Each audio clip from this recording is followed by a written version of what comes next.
Thank you very much, Lee.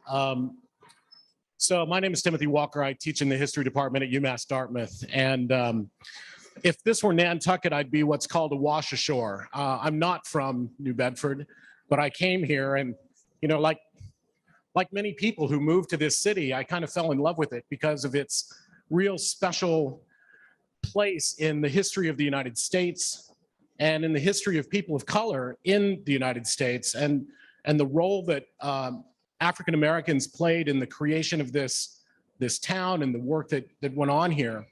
I just want to speak for a couple of minutes about the project of Sailing to Freedom, Maritime Dimensions of the Underground Railroad, and how it came together.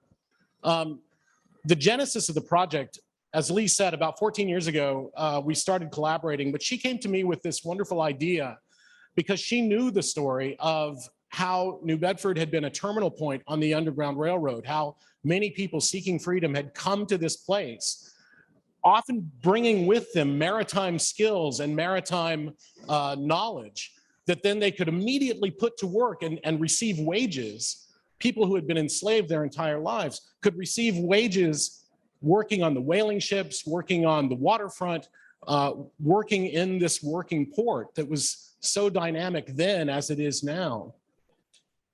And we applied for funding from the National Endowment for the Humanities. We were very fortunate to get funding to bring teachers from all over the United States. Typically, we did a program 3 times in 2011, 2013, and 2015. And we brought people from at least half the United States were represented to come to this city and learn about New Bedford's role in the Underground Railroad. And in the process of doing that, it became very clear to us that a lot of people were escaping not overland, the way most of us learned about the Underground Railroad. I was born in Detroit, I grew up in Ohio, and we learned a lot about land-based terrestrial escapes on the Underground Railroad. It was a major story there, of course, because people would cross the Ohio River and then head north to Michigan and cross at Detroit into Canada or across the Great Lakes. But that was only half the story, this land-bound side. And through the process of teaching about New Bedford's role in the Underground Railroad, it became very clear, working with some of the scholars and some of the teachers that we brought in to talk about this story, it became clear that an enormous number of people were escaping by water. And when you think about how overland escapes worked, the great majority, the overwhelming majority of people who escaped by land escaped only a few days' walk from a free state. It was very impractical to escape very long distances over land. People were being hunted by patrols sent out to round up fugitive enslaved people. So the logistics of traveling over land were very tough. But almost everyone who escaped from the far south along the coast escaped by water. Almost all documented escapes from the far south happen using ships that could move quickly up the coast along the Gulf Stream, and within a few days and with relatively little effort. Once you were aboard a ship and you were 3 miles offshore, which was the limit of the law, maritime law, to be outside in international waters, you were relatively safe moving northward on a coastal vessel. And there were thousands of them going up and down the East Coast during the 19th century. It was the major way that commercial products were moved up and down the coast of the United States. So there was opportunity. And learning about this, we decided that it was very important for us to bring this story first in book form, but then in the form of this exhibition that you've seen today, in a way that tries to get people to broaden their thinking about the way the Underground Railroad worked. If there's one takeaway, actually there are 2 takeaways I'd like you to take away tonight. One is that the Maritime Underground Railroad is half the story, and it's a very, very important part of the story. But the second takeaway has to do with agency.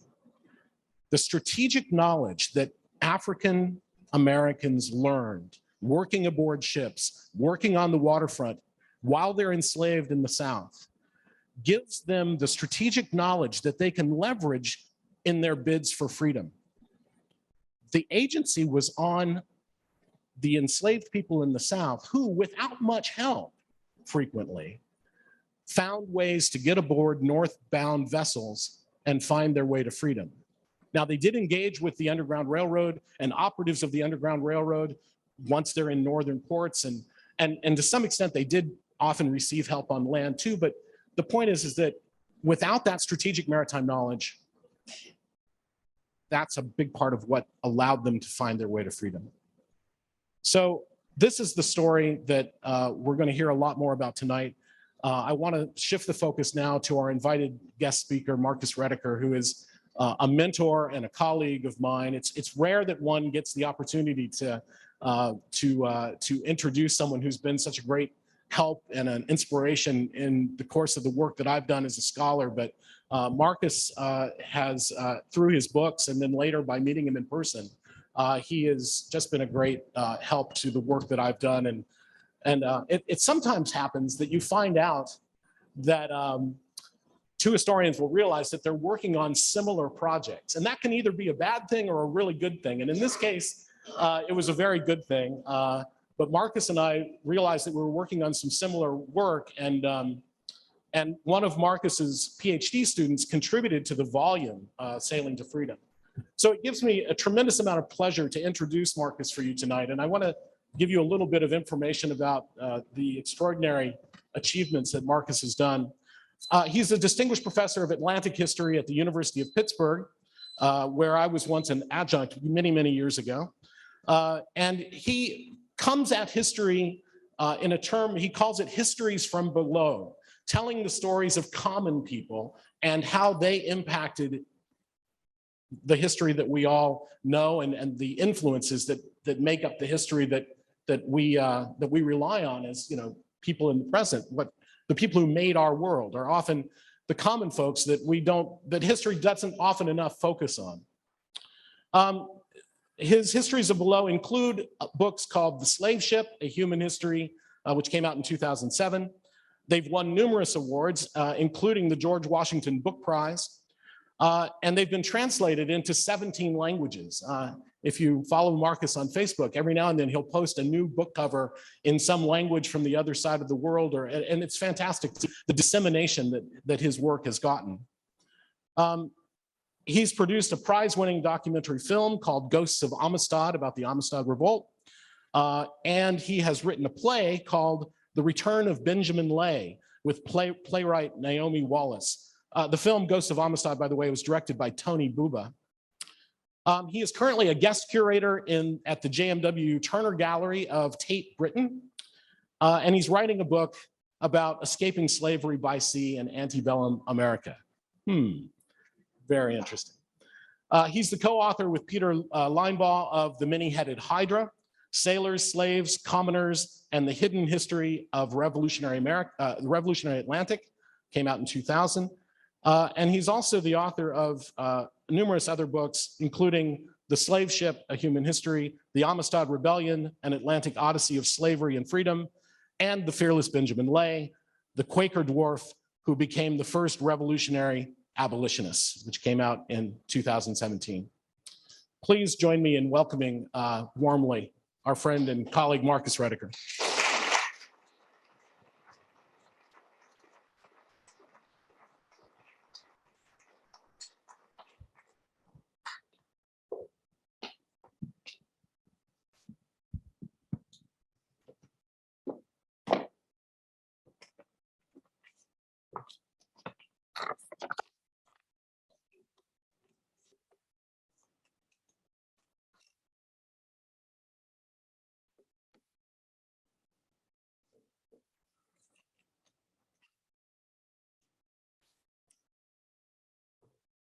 Greetings, everyone.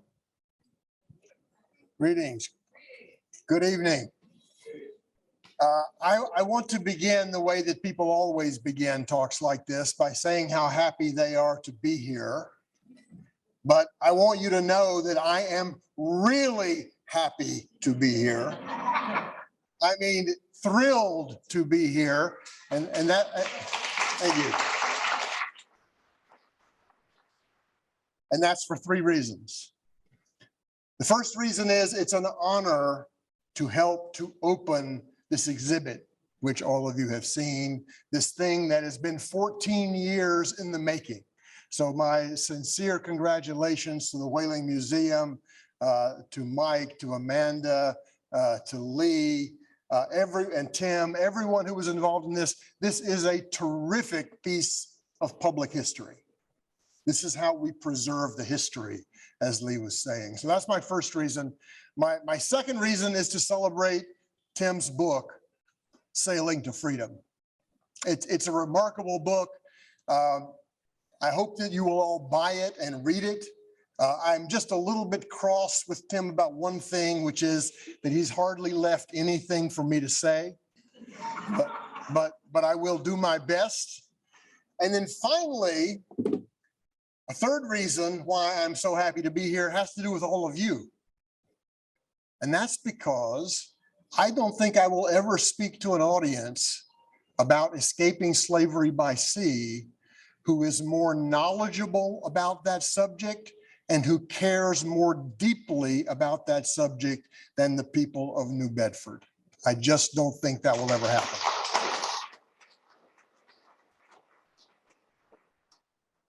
So thank you.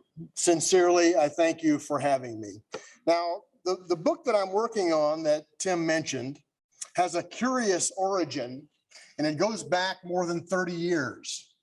I was writing a book with Peter Linebaugh called The Many-Headed Hydra, which Tim mentioned, and I was reading advertisements for runaways. And like Tim, I was struck by the same theme again and again and again. Masters of vessels are warned not to take this person on board. Repeated in hundreds, if not thousands, of these advertisements that enslavers placed in newspapers. Was last seen in the company of sailors. Was last seen heading toward the docks. And very revealingly, a frequent comment is, knows the work of the sea. So I was studying all this, I was doing this research in the late 1980s. I gave a talk about this in 1990 called The Maritime Frontier of Freedom. And then, as these things sometimes go, that work did not make it into The Many-Headed Hydra. So it was never published. But I continued to think about the subject. I wrote a bunch of other books in between, and now finally I've come back to it. But since I left that subject in 1990, important work has been done. And I would mention 4 books. One is David Siselsky's Waterman's Song, 1995, about North Carolina. Catherine Grover's book, The Fugitives, Gibraltar, 2001. Cassandra Newby Alexander, Virginia Waterways and the Underground Railroad, 2017. And of course, Tim's excellent book, Sailing to Freedom. It's my goal to add to build on, to extend this work that has been done. So there are a couple of themes that I want to mention at the outset that are linked to the present. Ways in which escaping slavery by sea really matters to us now. The first of these is the theme that actually begins the exhibition upstairs, the theme of self-emancipation. Henry Bibb, himself a runaway, wrote in 1853, "Self-emancipation is now the order of the day." And to me, I think a very important part of this study, I know certainly an important part of Tim's essays, collected essays, is what enslaved people did for themselves. This is a really important theme. A second theme is we need to understand abolitionism from below. We need to understand how ordinary working people contributed to what was really the world's first great social movement. Okay? We need to understand that. And I think this is crucial. This has been very important to me in my recent work. The book, The Amistad Rebellion that Tim mentioned, is all about how a small group of Africans rose up and captured this vessel, the Amistad, in 1839, and had a worldwide impact because of it. This book about this Quaker abolitionist, Benjamin Lay, another case of abolitionism from below. He was an ordinary working man, yet he broke through and saw that slavery had to be abolished immediately, right now. So I do see this, this work about escaping slavery by sea in this context, and I'm especially fascinated to think about the way this relates to contemporary migrant solidarity movements. Because folks, when you think about it, that's what the Underground Railroad was all about, providing solidarity for people in motion, people seeking freedom. It's a precursor, I think, to sanctuary movements for mobile fugitives today. And it did, by the way, generate its own liberation theology. Okay. So this, folks, is a thrilling topic. It is a dramatic topic. You think about whispered conspiracies in the hold of ships. You think about the terror of the slave catchers. You think about the violence that people would suffer if this dramatic escape attempt fails, and many of them did fail. You think about that. You think about the intoxicating moment when people stepped off of that ship into what they called free land, right? This is thrilling. This is exciting. This is highly dramatic. But we also have to keep in mind that this freedom struggle has a structure. And in that spirit, I want to ask you to look at this. Now, as a preface to this image, which I'll explain in a moment, some of you may have seen it, let me say that slavery in antebellum America was part of an Atlantic slave system. It was part of global capitalism. In fact, it was a major subsystem that drove the expansion of global capitalism for, I'd say, a century and more. In 1830, in the United States, there were about 2 million enslaved people. By 1860, the number had doubled. These people produced tobacco, rice, and increasingly cotton. And cotton, as you know, especially here in New England, was the cutting edge of the textile industry. The Industrial Revolution depended on the labor of enslaved people, both in the United States and in the United Kingdom. Now, for a long time, departments of what I call economic mythology in universities around the country had us believe that slavery and capitalism were antithetical. We now know that is not true. In fact, a lot of the most important recent work has been to show how profoundly important slavery was to the rise of capitalism.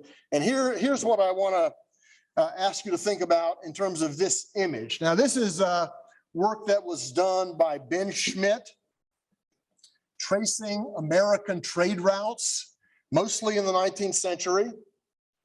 This is based on the Maury collection of about 12,000 ship logs. And here's what I want you to notice.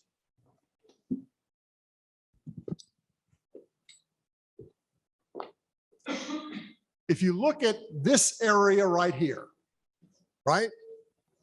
The densest black area of voyages that we can find. This is the northeastern Atlantic coast of the United States. Okay, so there are thousands and thousands of lines of individual voyages of ships going from these Atlantic ports one to another. Savannah, Charleston, Wilmington, North Carolina, Richmond, Norfolk, Baltimore, to and from Philadelphia, New York, New Bedford, Boston. Every single one of these lines represents a potential escape. So here's my point. The structure of trade is also the structure of escape. Okay, we need to know that. Believe me, slave owners knew that. Okay, so that's an important point.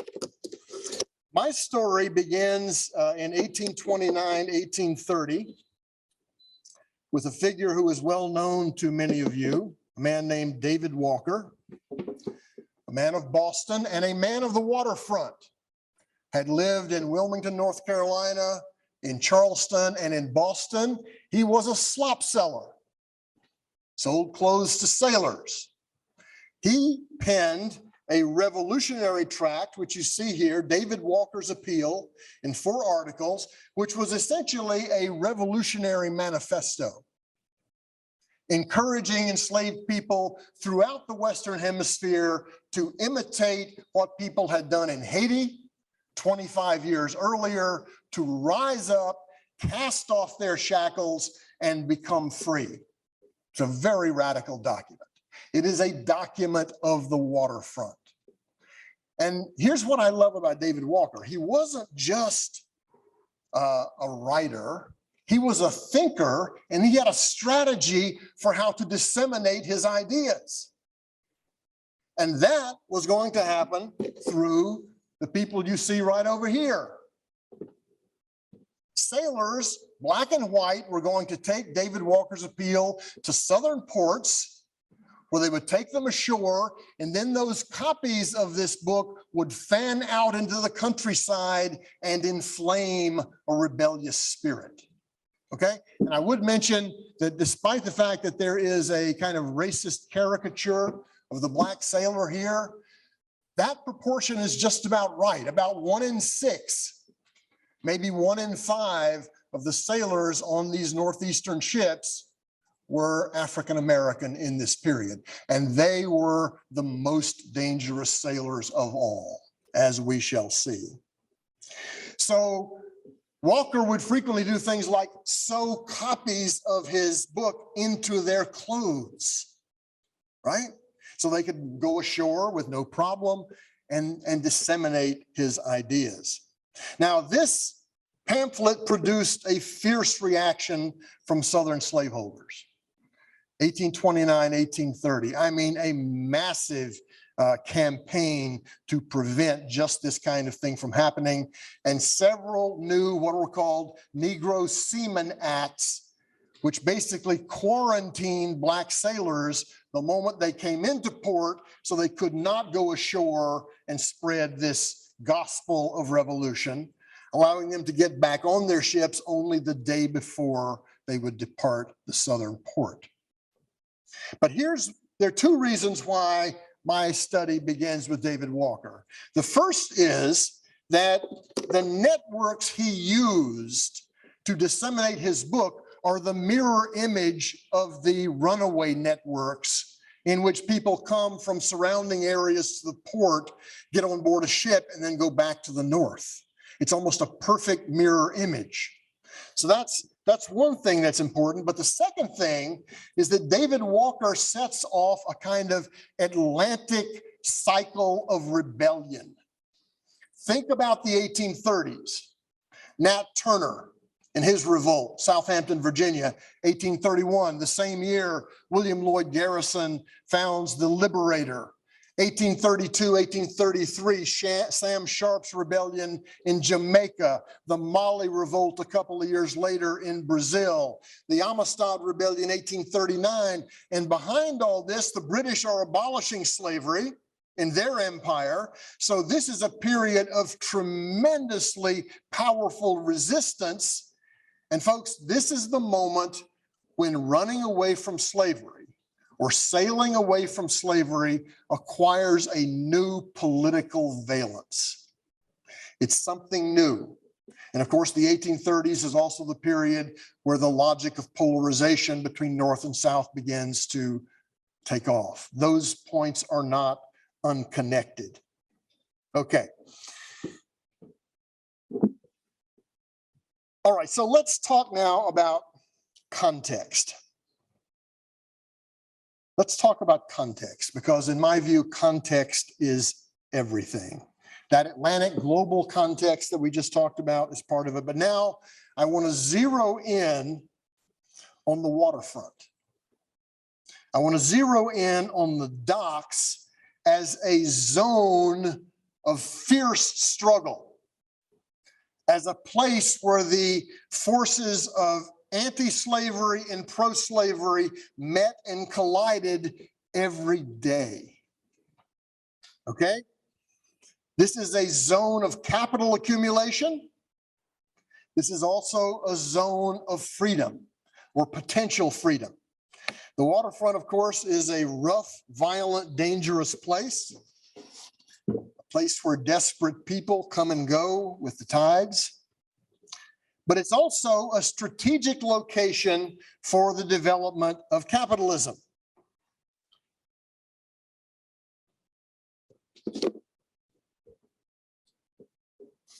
Now, this is an image of the Hudson River ports of New York and Lower Manhattan in the 1860s. Okay? And what I want you to do is to look at this in terms of the way in which this is a workplace. And one of the first things you'll see is that this would be a workplace that it would be extremely hard to control, because there's so many different kinds of workers, so many different kinds of things going on. This is the place where the commodities from the hinterlands come to the port, where the commodities are then pumped into the world market. How to move hogsheads of tobacco, barrels of rice, bales of cotton. This all depends upon the cooperative labor of a multiracial group in the ports that I call the motley crew. They are the workforce of these port cities. Their cooperative labor is really critical because they are linchpins in these networks of global capital which are producing massive wealth. They occupy a strategic position. Now, if you look at this image from below, you can see opportunities for escape by cooperation with dock workers, sailors, or whoever it might be. If you look at it from above, you've got a completely different problem. And that is essentially a problem of policing. So this effort to escape slavery by sea is profoundly about the policing of the waterfront. The guards, the constables, the customs officers, the watch, the blackbirders, meaning those who would capture free black people and sell them into slavery. The slave catchers, who were thick in New York, which is why Frederick Douglass had to come on to New Bedford, right? Surveillance, repression, and again, those Negro Seaman Acts that I mentioned. Okay, so who were the players in what I've called, in a slightly humorous way, not the Underground Railroad, but the Overseas Freeway? I'm going to come back at the end of the talk and try to convince you that language and metaphors are not innocent. They really do shape how we see things. So who are the players? Well, the players are sailors, the motley crew. I certainly do not have to tell anybody here about this man, Frederick Douglass, whose education took place over here at Fells Point. He was a maritime worker. He was a caulker. He interacted with sailors all the time. In fact, he mentions conversations with Irish sailors as being formative of his ideas of freedom and his own decision to run away. Everyone knows, Tim has certainly written about this. Douglas made his way to freedom dressed as a sailor, as you see here. Part of his voyage to his trip to the north was by sea. So sailors are a really crucial player in all of this. Another crucial group are dock workers. This is an image of a group of dock workers from Charleston, South Carolina. They're called Wharf Hands. This was done by a British artist in 1853. And I would call your attention here to a man named Mantha. He says, "Be on the deck all the time. I didn't hear nothing." It's almost like they were asking him about a runaway and he didn't hear nothing. These could be a runaway's best friends. These could be the people who could get you on board the ship. These are the people who may have had your ticket. A third group, after sailors and dock workers, and probably the hardest to study, are market women. They too play a strategic role, primarily because they have a lot of contact with sailors. Sailors would frequently arrive in port hungry. And so women like the one you see here, this is actually based on a painting by an artist named Thomas Waterman Wood in Baltimore in 1858, would go aboard the ship and they would then get intelligence about stowaways. Right? A Boston abolitionist had this to say: a colored woman would go aboard a ship with fresh fruit, pies, etc. She easily got aboard, found out if there was any fugitive on board, and then a boat would come back at night to get that person off the ship and into freedom. So these market women. But there are more. There are artisans, there are day laborers, there are porters, there are cartmen, there are draymen, there are prostitutes, all these different port city workers. The motley crew is international, multi-ethnic, and extremely cosmopolitan. I think this is very important. Okay, so that's the context. Now, policing is designed to disrupt cooperation and prevent people from getting on board these ships. But there are countervailing forces. There are things that are assisting people who are trying to make their way to freedom. And I'm going to give you 6 of these. 6 things that were on the side of the enslaved as they sought freedom. First of all, ship captains frequently needed labor. Sailors often arrived in port feeling sick. Crew mortality was an issue. Sailors deserted ships all the time. So you've got this fascinating situation where sailors are flying from a ship and enslaved people are trying to get on board it. And sometimes, not very frequently, I will admit, captains just wouldn't ask questions of who came aboard if you could do the work. Okay, so that's the first point. The second, and Tim has already mentioned this, he just mentioned it in his presentation, enslaved people, many enslaved people worked on the waterfront and had maritime skills. This is a critical ticket to freedom, right? But there's more. Third, by the 1850s, the late 1840s and 1850s, some northern ship captains were avowed abolitionists. So they are actually looking for opportunities at great personal risk to themselves. I think everyone here probably knows the story of Daniel Drayton, who is in the exhibition above. That's the third countervailing force. The fourth is the motley crew that I've already mentioned, the sympathetic dockers, the sailors. Some of these people are abolitionists, some are not. Okay. Sure.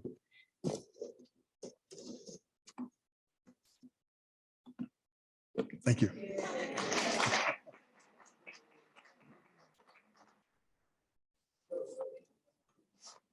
So these sailors frequently bring people on board the ship without the knowledge of the captain or the mate. They hide them. They help them to hide. They arrange the bales of cotton so that they can hide out. And of special importance in this category is the, quote, black cook of the vessel. Black cooks, it's true that black sailors were increasingly confined to certain positions on board the ship, but they made the most of them. And the black cook's name crops up frequently. That's a fourth countervailing force. The fifth is the free black communities, south and north, who play a major role in all of this. They are the anchors of the networks, and they frequently have large numbers of their community who work on the waterfront. So they're in a great position to receive intelligence about what's happening. And then the sixth and final countervailing force, and I can't emphasize this one enough, the political will of the enslaved to be free. And you can't really quantify this, but if you read these accounts of people escaping, the political will, the courage, it's just ferocious, folks. And there's no way that this thing would happen without that political will. Okay, so to summarize this section of the talk, we have a situation in the ports in which the organization of labor is basically carried out by merchants. It's merchant capitalists. Cooperation of labor is organized by them. But once people are organized into cooperation, they can then translate that cooperation into projects of their own. I assure you, merchants did not organize labor to permit people to bring runaways on board their ships, but that's what the laborers themselves frequently wanted to do. So this is, I think, very important. Okay, now I want to turn to a discussion of how this Overseas Freeway actually worked. And I'm delighted that this part of the story has a New Bedford theme. I want to talk to you about a man named William Powell. William Powell. Lee gives me the thumbs up. She knows about William Powell, as I knew she would. William Powell was an African-American sailor abolitionist. He was the son of an enslaved father and an indigenous mother in New York. He was an absolute leader in the abolitionist movement, but he still hasn't received the credit he deserves, primarily because he didn't write any books. He did write a play, which I found. He didn't leave a cache of personal papers, but it turns out he was a vigorous correspondent to abolitionist newspapers. So it's possible to reconstruct his life based primarily on that. He is a key player in this Overseas Freeway. So he works out of New Bedford from 1827 to 1832. He takes one whaling voyage. It's 2 to 3 years in length. He also works in the merchant service and travels around the Atlantic. And in 1832, he leaves the sea and opens a colored sailors' boarding house, as it was called, in New Bedford, 1832. In 1830, and by the way, I would just mention, I'm not sure this is widely known, the first iteration of this boarding house for black sailors was in 2 nearby buildings at 103 and 111 Race Street. And 111 Race Street is where Frederick Douglass would live a few years later. By the time Douglass arrived, William Powell was getting ready to move to New York. We don't know exactly why he did. It probably had to do with encouragement to set up a colored seaman's boarding house in New York, which he did in 1839. Now, this colored sailors boarding house in New York is an absolutely fascinating institution because it's 1 part boarding house and 1 part union hall. It's a shape-up hall. He finds jobs for sailors. black sailors. He will also take the wages of black sailors and pay out money to relatives when they're on long voyages. So it's like a kind of a social service, almost like a miniature welfare state for black sailors. It is also a place of extraordinary concentration of knowledge and intelligence. This particular place on the Lower East Side of New York was a vortex of subversive international information. Some of you may have heard of this book by my dear and late friend Julia Scott called The Common Wind, about how the news of the Haitian Revolution spread around the Atlantic by word of mouth. Well, the common wind blew very hard in William Powell's boarding house. And it wasn't only about slavery, by the way. This was a hothouse for abolitionist organizing, but also a hothouse of labor organizing. And William Powell was the man who established the first American seafaring trade union at the Colored Seamen's Boarding House in 1863, the first. Frederick Douglass visited the boarding house and had some interesting comments about it. Okay, so that's, and let me just mention one more thing. When William Powell went to Liverpool for a few years in the 1850s, another black abolitionist by the name of Albro Lyons took over running the colored sailors boarding home. He too, like David Walker, was a slop seller, but you sort of get the idea here. There's a whole lot more going on than just selling clothes. Bills cashed, notaries, labor can be secured, wages collected and distributed. So you sort of see in this card, which was handed out along the waterfront, the many services that William Powell imagined this boarding house playing in the lives of black sailors. Okay, so let's turn now to a specific event involving William Powell. This is something that takes place on June 27th, 1847. A Brazilian ship called Linebaugh docks at the end of Roosevelt Street on the East River in the Lower East Side. And this is an image of the East River. Roosevelt Street would be a few blocks further north from here. This vessel docks there, and black dock workers go onto the vessel to unload coffee. And they discover that there are 3 enslaved people on board.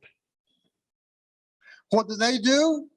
They go running straight for William Powell, because the colored sailors boarding home is 2 blocks away on Cherry Street in the same area.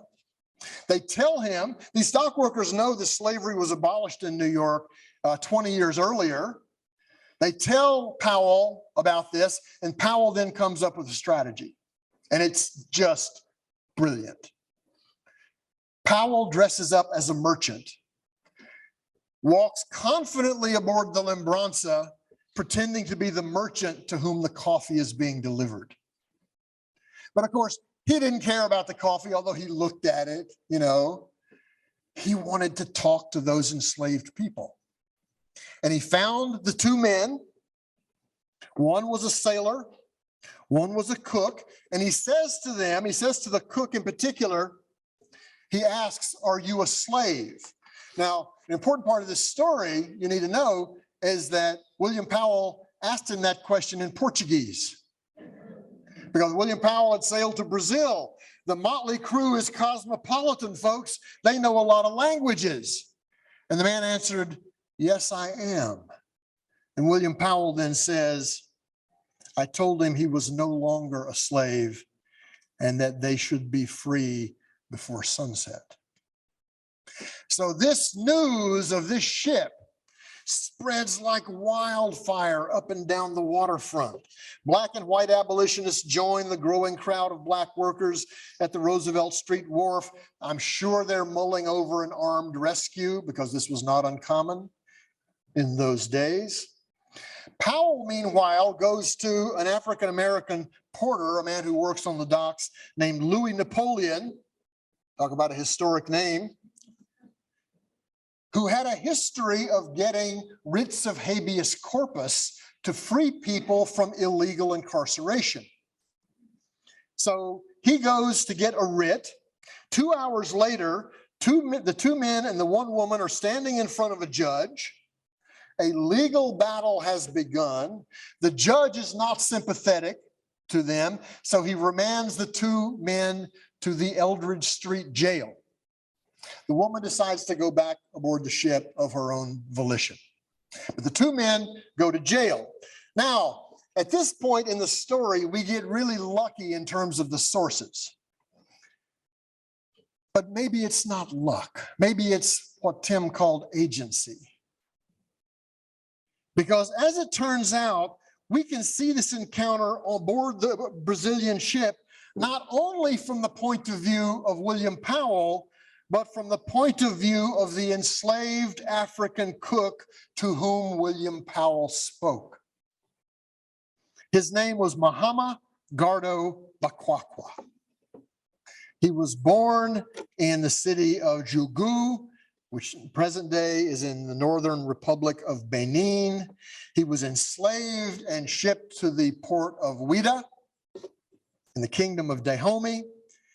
He made the Middle Passage to Pernambuco in Brazil, then to Rio, and then finally he was shipped out aboard the Lembrança by his enslaver, the captain of the vessel, for New York. So Mahama Bakwakwa had his own freedom struggle, which had already been going on for a while. He too knew that slavery had been abolished in New York, and he couldn't wait to get there because he was already planning to run away. Right? He said he was elated on this voyage because he was going to what he called a happy land. Now, it turns out it's a good thing that William Powell knew Portuguese, because Mahama Bakwakwa only knew one word of English, and that word was F-R-E-E, which was taught to him by an English sailor on the voyage. He was going to tell people when he got there he wanted to be free. He would go on to become an important abolitionist in his own right and publish an autobiography in 1854. But folks, the story's not over. Let's go back to the jail, okay? Remember, we're back to the jail. The two African men are in the jail. Abolitionists are organizing. This is a very fierce struggle.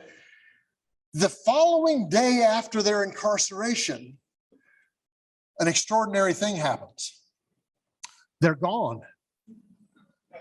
They just disappeared from the jail. And the newspapers of New York are crazy with excitement about this, but nobody has a clue as to what happened. Somebody speculated maybe they got down into the sewer system or something, or somebody else said, well, it was just a miracle. But folks, it wasn't a miracle. This was the result of a well-organized movement from below. And here's what happened as William Powell related the story years later. It turns out that a local abolitionist had been locked up in the Eldridge Street jail for debt. Somehow they got through to him and told him about these two men who needed to be liberated. So he went to the jailer's room with a big bottle of brandy, and they began to drink. And they drank and they drank, and he drank the guard into a stupor. He passed out. He took the guard's keys. He opened the cell. He opened the way out. Out they went and into a waiting carriage with William Powell and other abolitionists, and off they go to Boston, where they arrive the next morning. And then the Boston abolitionists place these two men on a ship for Haiti, where they will be beyond American slaveholder law once and for all. So if you look at how Bakwakwa saw this event, even 7 years later, he still didn't really understand what had happened. He didn't really understand how he had gotten out of prison. He understood very little of what happened in the court, very little of the escape. He described his good fortune as being an intervention by God. for, as he put it, raising up so many friends in a strange land. And you know what? William Powell described himself as, quote, a friend of the slave. So even though he didn't know what happened, he was right about that. And that, folks, is the language of solidarity within this subversive movement. Now, so note how this system of maritime escape worked in this instance. Black abolitionist dock workers and a motley crew of sailors connect ships and wharves and freedom struggles over thousands of nautical miles from Brazil to New York to Boston to Haiti and eventually to Canada and to Great Britain. So this is kind of an epic theme. This is a massive Atlantic-wide struggle. Okay, to conclude, and I want to talk about an issue that Tim discusses very, very well in his book. Why are these people who escaped slavery by sea so little known? Why is that? Well, I mean, the first thing that everybody knows is that the perfect escape would leave no documentation at all, right? This is illegal, clandestine activity. But that doesn't explain why the maritime escapes are unknown, because that's true of all escapes, right? Tim mentions that the lack of familiarity with maritime sources among historians is a major point, and I do believe that's true. Most historians are not trained to look at maritime sources. That's a very significant point. But I want to come back now to this question of the metaphor of the Underground Railroad. Folks, it's not an innocent metaphor. The point of a metaphor is to organize your thinking. And this concept organizes our thinking toward the land. Now, it was actually neither underground nor was it a railroad. But that's what it became known as. There's great power in that, but it points us in the wrong direction and it erases the Overseas Freeway. Now, Tim makes the point that this is partly because most people today don't know how important oceanic travel was in the 18th and 19th century. And that is undoubtedly true, but I think there's something even deeper going on. There is an unconscious bias that we have, and I will admit it's not as common here in New Bedford as it is in most other places, but an unconscious bias in which we assume that history happens on land and not at sea. Somehow the oceans of the world are ahistorical voids. Real history happens on land in nation states. That's probably the working assumption of almost all historians who don't work in naval history or the history of exploration. And I've been fighting against this bias for a long time. And finally, years ago, I made up a name for it. I call it terracentrism. No, it's true. We have terracentric narratives that don't take seriously the history that happens at sea. But of course, we know that class formation happens at sea, race formation happens at sea, freedom struggles happen at sea. The sea is a historical space. And this, I think, is one of the things that we need to remember. So these very common images, which frequently appear in runaway advertisements, are only partly true. And we have to remember that so much of this struggle happened at sea. So why does the study of escaping slavery by sea matter? I'd give two important reasons. One is that it helps us to rethink the process of running away as a social process. It's not an individualistic thing. It's not, I'm going to go out and kind of find myself freedom. No, it doesn't work like that. You do that, you're almost certainly going to get caught. You've got to find people to work with. Lateral connections, in this case, within the working class. Now, I do want to suggest that some of the narratives of runaways reinforce this individualistic bias in the way those stories are recounted. These are kind of first-person heroic narratives.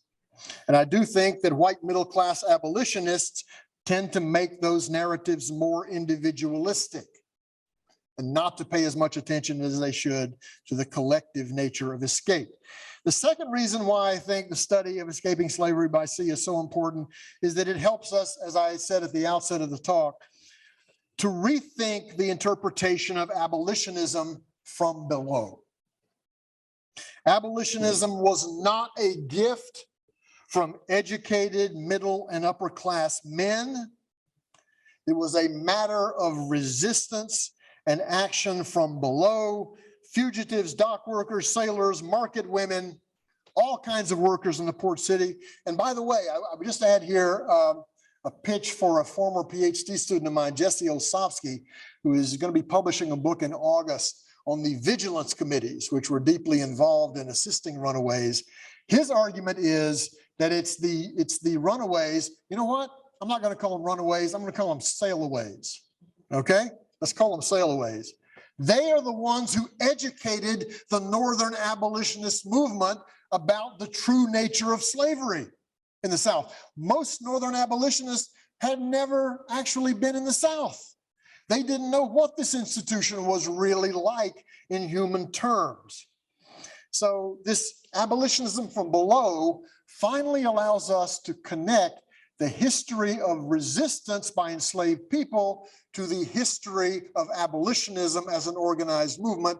And that, I think, is the way we will make the most progress in understanding how this worked and why it mattered. So I leave you with William Powell, a sailor abolitionist, and Muhammad Gardo Bakwakwa, a sailor fugitive, as Tim said, agents of history. This is a powerful connection between two different kinds of workers. And we do know now that the movement towards civil war in the United States in 1861, runaways and sailaways were a major cause of friction and a significant sort of matter in the coming of civil war. With the help of other workers, these fugitives transgressed and defied borders, which is to say the motley crew made history, and they made it right here in New Bedford, and you folks should take a lot of civic pride in that. Thank you.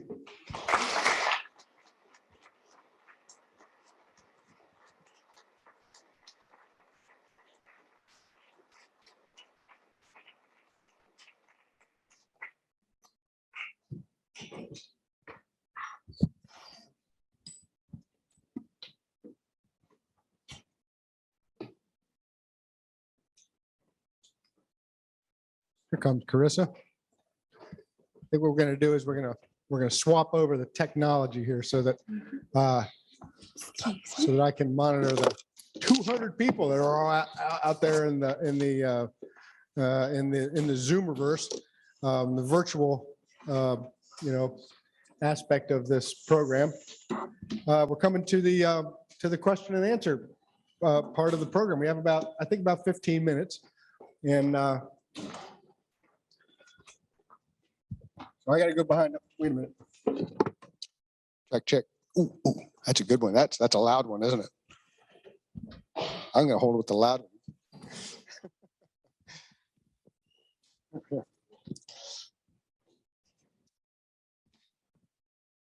Wow, that was damn good history, and it was a real pleasure to.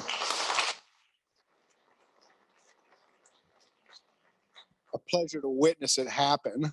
I pride myself on knowing American imagery, and I didn't know any of that stuff. So I saw some pictures I never saw before. So let's see. Heavens above.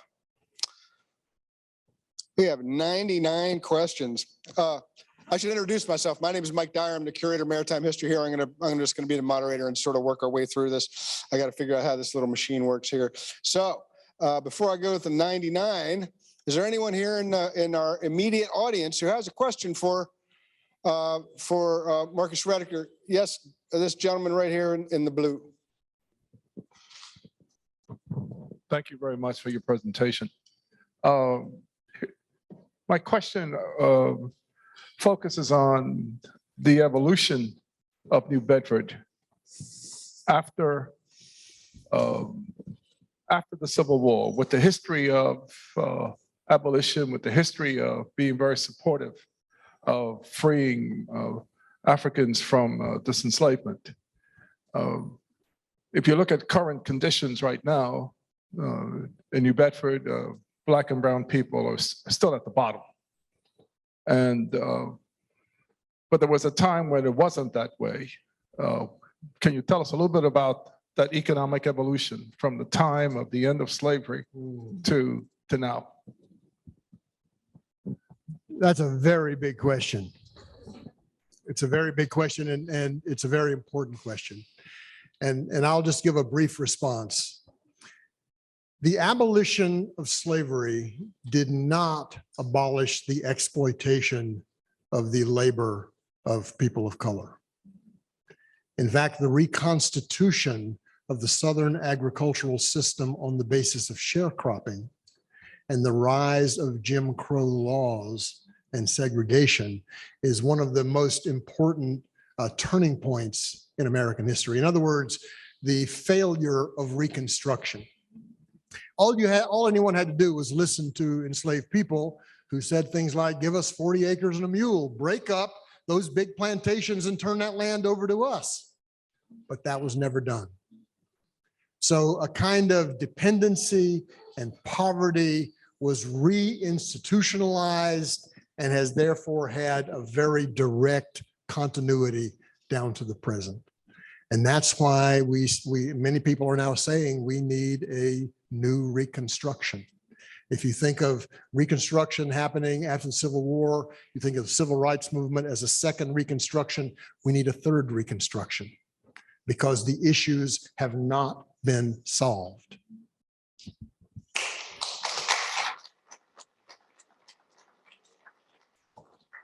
All right, here's a question from the. Could I yeah, just go ahead. add, Sure, go ahead. one Yep, thing, yep, Mike? yep.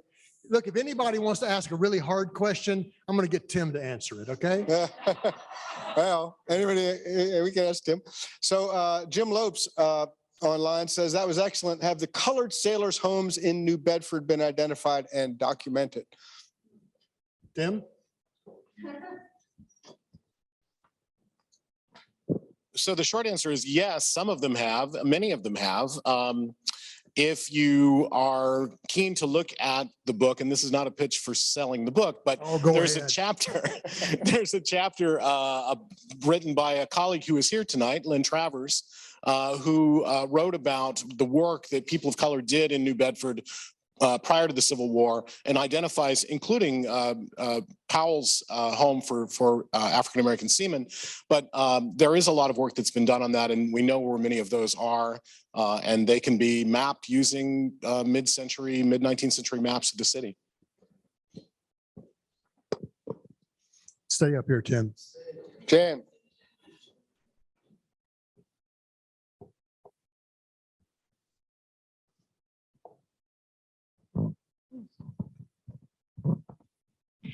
Thank you, Professor Redeker. That was a great lecture.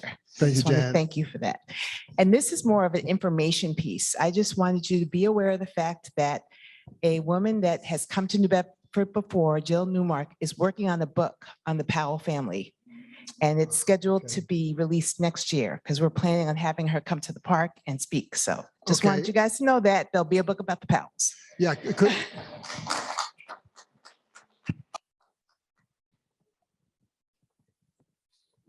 So I have a quick question.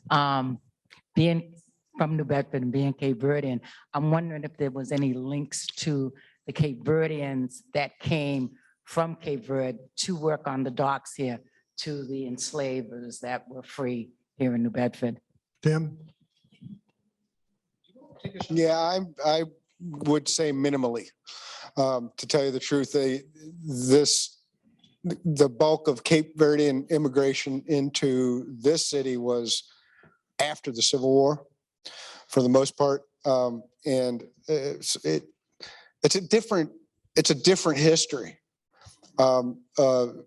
Absolutely, people of color in the city, but it was a different time and it was a later time. Yes, ma'am. The microphone is coming. Thank you. Excellent presentation. I learned a lot. Thank you. On my mother's side of the family, from North Carolina and from Nova Scotia, I have the men in my family have worked on the docks. And so I know that my grandfather here worked on the docks, and I have some records as well as my grandfather out of New York, who was married, and his wife was from Nova Scotia, who came in 1867. And I was curious, I'm having a hard time sort of reconstructing some of those documents. Where do I begin to look for ocean, travel on both the oceans and the waterways as part of the reconstruction of family? It seems difficult. That's another good question and a complicated one. If I were you, I would start in the census material for any place and time that I mean, every 10 years you have manuscript censuses through the 19th century, and it is possible to locate people in a place and time, and then that can become a basis for building out to other sources. But I'd say if rather than go into detail now, if you want to give me your contact information, I can send you some resources that might be helpful with that. Well, folks, we have time for one last question. We're going to take Gene Foster's question from online here. How many fugitive slaves stayed on the ships to learn whaling? So essentially, what was the direct relationship between fugitives to New Bedford, essentially, and other whaling ports, and the whale fishery? And there are some pretty specific. Yeah, I'll just say something briefly and then let Tim respond to this. But one of the main attractions of the whaling industry, as Tim says, is that when a sail away arrived in New Bedford, they frequently needed to get out of town because very often their enslavers down south knew which vessels were in port and where they may have gone. So therefore, disappearing for 2 or 3 years was a very good strategy and a logical continuation of the freedom voyage that had already been taken. Now, I'm not aware of very many people who ran away or sailed away from slavery who made whaling a long-term occupation. I think it tended to be something people would do for a few years. It was hard and it was deadly. So people would retire from that fairly quickly if they could find other options. But Tim, what would you add? I think that's spot on. And I would add to that not only was it hard and deadly, but it often wasn't very profitable for a green hand, a novice sailor who came aboard, maybe would do a voyage, but they wouldn't earn a lot of money. But to get to the specific question about how many people of color who escaped from the South and then went out on whaling vessels, it's very difficult to know that. We can look at the composition of crews because typically when someone signed on to a crew and you have a crew list, it does give a physical description of the person. So you can often tell who's a person of color and who isn't, but you can't tell what their legal status is, if they're slave or free. And what often happened was that when people arrived in the North, they would change their name, rather like Frederick Douglass did, to try to obscure their origins. What's really interesting is that a very large number of people of color in New Bedford prior to 1850, in the 1840 census, many of them identified their birthplace as in the South. And so an African-American in the North who said they had been born in the South prior to the Civil War, chances were very high that they had been born into slavery. And then one way or another found their way to the North, to New Bedford. A researcher here in this room, Joe Quigley, has worked very hard to gather information about people of color on whaling voyages. But the ability to say who is a fugitive and who is not is very, very difficult. Because again, and let me drive this home, this is illegal activity, running away, and it's clandestine. And so that's in the interest of the person who is a fugitive to obscure that they're a fugitive, because they're always at risk prior to the Civil War of being brought back into enslavement, because technically they're still owned property. And so for these reasons, it's often very difficult to suss out who exactly is free and who is legally still property. Not to mention the fact that people frequently would not give their real names when they signed on. Right. After 1850, with the runaway, the Fugitive Slave Act of 1850, a lot of the people in New Bedford started to obscure their origins even more strongly because they needed to. Judy has one last question. I would add, we're doing our best on www.org and prudence, but there are a number of Thomas Jeffersons and other persons. Yeah. All you had to do was say you were born in New York. And if you had a buddy who would say you were born in New York, as you signed up to go on a voyage, nobody was going to question it. Yep. This was a Quaker community, still even as late as the 1850s. There were then a lot of the members of the Unitarian Church because they'd been read out of meeting, but there was a strong Quaker history in this community. And the Quakers banned slavery in the late 1700s. And so we here have a rather different view of slavery and Black persons than a lot of other communities. So the last word was given by Judy Lund. Judy was the curator at this museum for many years and has spearheaded some database-based accumulated lists, detailed lists of whaling masters, all the people who sailed on New Bedford vessels, and she has helped to coordinate those lists from other museums and other institutions and build a database called whalinghistory.org.